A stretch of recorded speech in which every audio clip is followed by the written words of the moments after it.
Hello everyone, how's it going? Hope you're having a wonderful day. Remember to like and sub, trying to get to 2K. I appreciate all the support. So Suicide Squad killed the Justice League. This game was a major flop. Not gonna tread too much old ground, but when we saw the Fortnite-like trailer, we all saw the writing on the wall.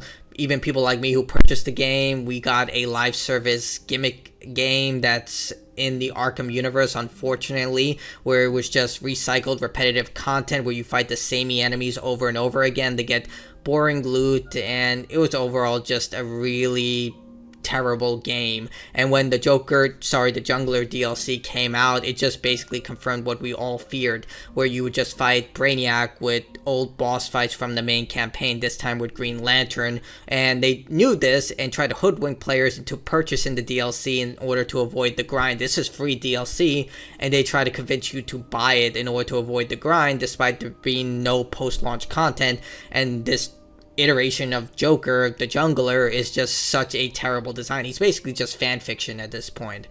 And overall, just a terrible piece of media that a lot of people didn't even want to release because it soured the Batman Arkham universe to such a high degree that I don't even know what the hell they were thinking. And it also didn't help that much of the core studio of Rocksteady left, including the founders. And it also came out that the unreleased characters that are coming out in future DLC campaigns are technically done, like Deathstroke, a female Mr. Freeze. Someone was able to hack them into the game, so likely they'll just put a skeleton crew on this and just say, you know what, we're going to do the same thing where we're going to try and trick people into buying to avoid the grind and just buy the characters. If we can just get a handful of people to do that, I guess it will be worth it. And it doesn't help that WB said they're going to double and triple down on live services in order to try and get that sweet live service money, despite the fact live services are dead now.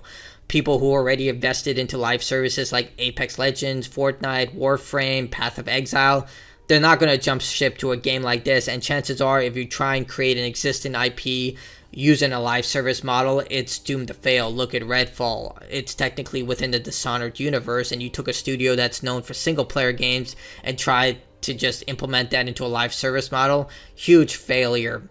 And apparently it came out today that Suicide Squad Kill the Justice League contributed to a $200 million hit in revenue to WB.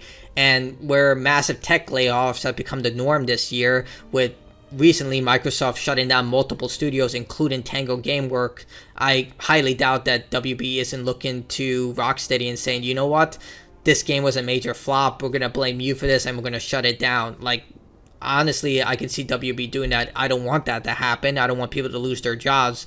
But this is WB we're talking about. They are run by executives who want to double and triple down on things that are not working out, despite the things that did work out, like Hogwarts Legacy, which sold over 20 million copies, was a purely single-player game that a lot of Harry Potter fans loved, including myself. I loved this game. I thought it was fantastic.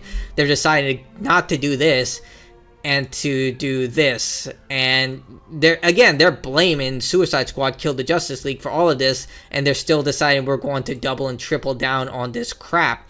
And just to put more salt onto the wounds, look at the player count. It dropped to over 15 players at one point, and this is what they want to double and triple down on.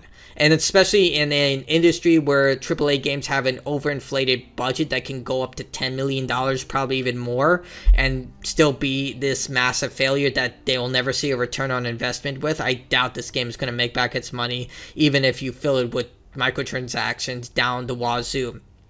And just to put this into comparison, Batman Arkham Asylum is doing better than frickin' Suicide Squad Kill the Justice League. This game came out in 2009. Granted, it's the Game of the Year edition, but still, this game is doing way better than Suicide Squad ever has done in the last month, I would say. Let's see. 1 month, peak of 500 players. Let's see, Suicide Squad.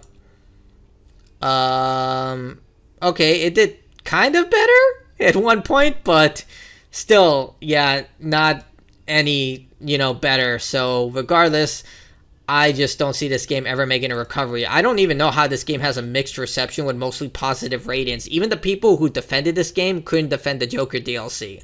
Either way, yeah, this game is just a huge flop.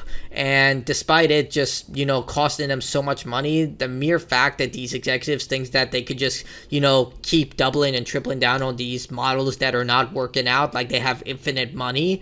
I don't know what these people are thinking. I don't know what these investors are thinking, but eventually this is just going to come to a massive halt because that money's going to run out. And eventually investors are going to get wise and say, hey, wait a minute, you guys know nothing about video games, and you're making the decision with our money to release games that suck. We're going to take our money elsewhere. But tell me what you think in the comments below. Honestly, I'm kind of glad Suicide Squad failed because I want games like this to fail just to show that these games aren't going to work. You can't just make a live service game, put Batman Arkham into it, and then expect it to do well. It takes a lot of effort and it takes skill and talent. That's why Hogwarts Legacy succeeded. It is a brilliantly crafted game for Harry Potter fans, and Harry Potter is a richly beloved universe that a lot of people enjoy, and it did well because it was made for Harry Potter fans. This game, it wasn't even made for Batman fans. So yeah, tell me what you think in the comments below. Like, dislike, your choice. That's me. Bye.